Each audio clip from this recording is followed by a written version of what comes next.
Assalamualaikum warahmatullahi wabarakatuh. Selamat pagi, sahabat-sahabat Kung Mania Channel. Hari ini saya akan coba menjawab beberapa pertanyaan yang seringkali menjadi kendala bagi teman-teman peternak, baik peternak pemula maupun teman-teman peternak senior dalam masalah beternak perkutut. Jadi banyak sekali teman-teman peternak, terutama peternak pemula, mereka terkendala dengan ukuran kandang.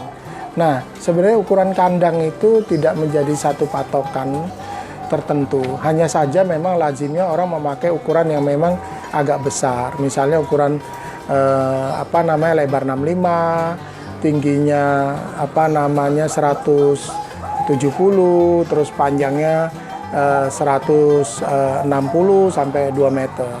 Nah, sebenarnya untuk perkutut itu dia di kandang kecil pun bisa jadi.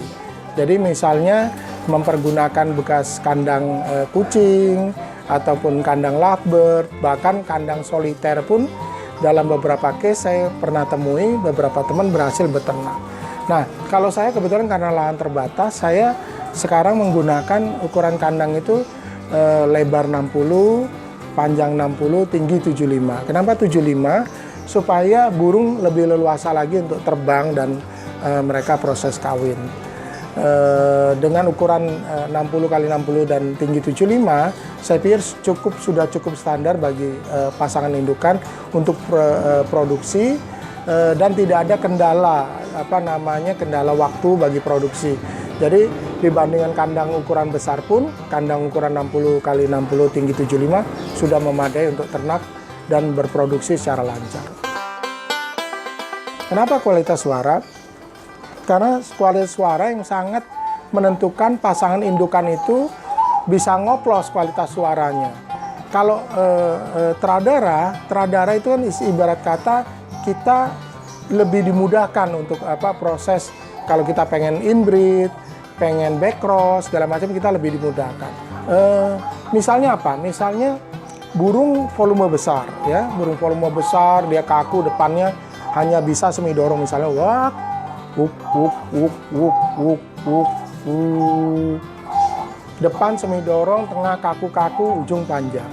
Nah, kira-kira burung seperti ini mesti ketemu burung apa? Sebaiknya diberikan betina yang depannya istimewa, tengahnya syukur-syukur bisa agak goyang-goyang. Jadi misalnya wak, kek, kek, kek, kek, kek, kek, kek, kek. Atau bahkan betinanya nggak ada ujung pun tidak ada masalah. Tetap nanti anaknya ujungnya akan panjang. Kenapa demikian? Karena genetika suara ujung itu dominan di si jantan. Tapi ada baiknya memang supaya probabilitasnya tinggi, sebaiknya si jantan dan betina sama-sama punya ujung yang bagus atau sama-sama punya ujung yang panjang. Nah, teradara adalah pilihan kedua. Misalnya tadi kita sudah memilih misalnya jantan darahnya dominan di misalnya MMC 2 atau dominan di misalnya TL triple 4 misalnya. Nah, sebaiknya betinanya memang kalau kita ingin inbreed atau melakukan backcross, memang sebaiknya ada darah yang sama dengan si jantan. Itu bisa darah TL triple 4 juga atau darah MMC 2 lagi. Tujuannya supaya apa? Supaya genetika unggul dari si kakeknya, dari buyutnya bisa menurun ke pasangan indukan ini. Kebanyakan peternak pemula tuh bingung gimana sih cara jodohin burung. Nah, yang paling gampang adalah si jantan dan betina itu dideketin dulu nih, dideketin kandangnya dengan kandang soliter, dideketin. Kalau si jantannya sudah ngoar dan betinanya kayak memberikan tanda seperti dia seperti kepalanya nunduk gitu saat si jantan ngoar, berarti dia sudah ada kedekatan emosional bahwa dia saling tertarik.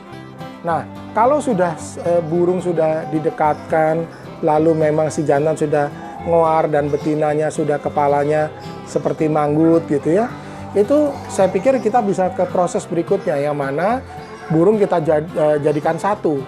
Tapi sebelum kita jadikan satu, si burung tersebut kita mandikan dulu, baik si jantan dan si betina. Nah, proses mandinya mesti berapa kali sih? Kalau memang dia si jantan atau si betina ini masih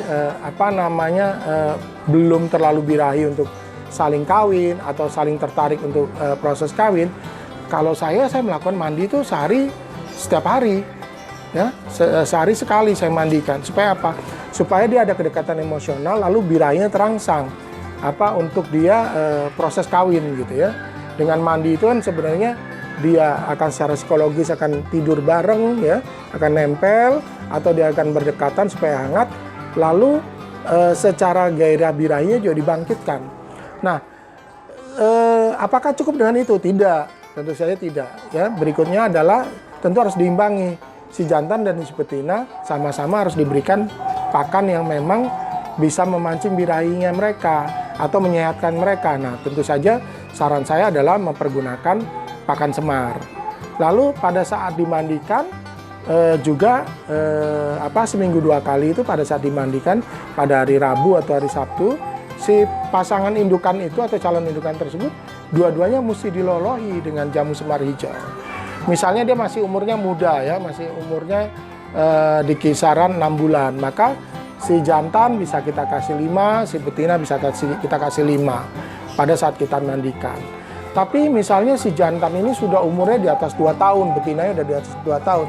Biasa saya kalau burung yang sudah umur, itu pada saat saya proses penjodohannya, saya mesti bantu supaya birahinya terpancing, supaya hormon-hormon seksualnya juga produktif. Itu biasa saya kasih 2 kali lipat. Jadi biasanya 5-5, saya kasih 10-10. Bahkan kalau burung-burung yang dalam kategori quote and quote macet produksi ya, sama sekali dia frigid ataupun dia sama sekali kurang birahi, itu bahkan saya kasih sampai 3 kali lipat, si jantannya 15, si betina 15. Dan itu tidak ada efek samping. Mengapa demikian? Karena jamu semar hijau itu bukan bahan kimia yang merangsang burung untuk kawin, tapi dia terdiri dari bahan-bahan herbal dan bahan-bahan hewani ya, protein hewani seperti belut, seperti salmon dan sebagainya, yang mana si burung itu akan secara alami kita bangkitkan gairah seksualnya. Setelah pasangan indukan tersebut kita mandikan dan kita jadikan satu di kandang soliter dan mereka kelihatan kelihatan akur, nggak ada tanda-tanda kekerasan, maka tahap berikutnya adalah pasangan indukan tersebut kita masukkan ke kandang ternak ya. Kandang ternak kita masukkan seperti biasa. Saran saya adalah kalau kita beragama saat kita menjodohkan, mau masukkan kandang ya kita ucapkan bismillah, kita berdoa supaya Allah Subhanahu wa taala misalnya meridhoi supaya pasangan indukan tersebut dapat menghasilkan anak-anakan berkualitas. Bagaimana cara mencegahnya? Cara mencegahnya adalah kita harus rutin memantau ya, memantau baik pagi maupun sore ataupun malam, burung tersebut sudah tidur berdampingan belum di kandang atau masih berjauhan. Nah, atau satu di atas satu di bawah, atau kita lihat ada banyak bulu-bulu yang yang berserakan di kandang, berarti ada proses pemukulan dari si jantan atau dari betina. Jadi jantan dan betina bisa sama-sama galak gitu ya. Bisa salah satu yang dominan dia melakukan pemukulan terhadap pasangannya. Nah, biasanya saya pada saat burung akan masuk ke dalam kandang ternak, biasa burung tersebut biasanya sudah saya potong sayapnya. Jadi saya potong sedikit si jantan, terutama si jantan saya potong supaya apa? Supaya dia tidak terlalu lincah untuk mengejar si betina. Tapi kalau Anda sayang untuk potong sayapnya, bisa juga Anda kodi ya. Di kodi itu misalnya kita sebagian sayapnya itu kita ikat dengan sesuatu, bisa dengan solatif, bisa dengan seperti tensoplas dan sebagainya, sehingga si burung tersebut tidak terlalu leluasa untuk mengejar dan memukul pasangannya. Itu yang biasa saya lakukan. Lalu, apalagi sih supaya mencegah supaya pasangan indukan tidak KDRT? Berikutnya adalah pilihlah jamu yang tidak menimbulkan burung birahi berlebihan. Banyak sekali ya terjadi burung itu karena dari piyik itu terkena jamu yang salah, yang terlalu dosisnya itu terlalu berlebihan, ataupun jamu tersebut misalnya terlalu keras kandungannya untuk memaksa burung menjadi birahi sehingga dia mau bekerja maksimal di kandang ternak.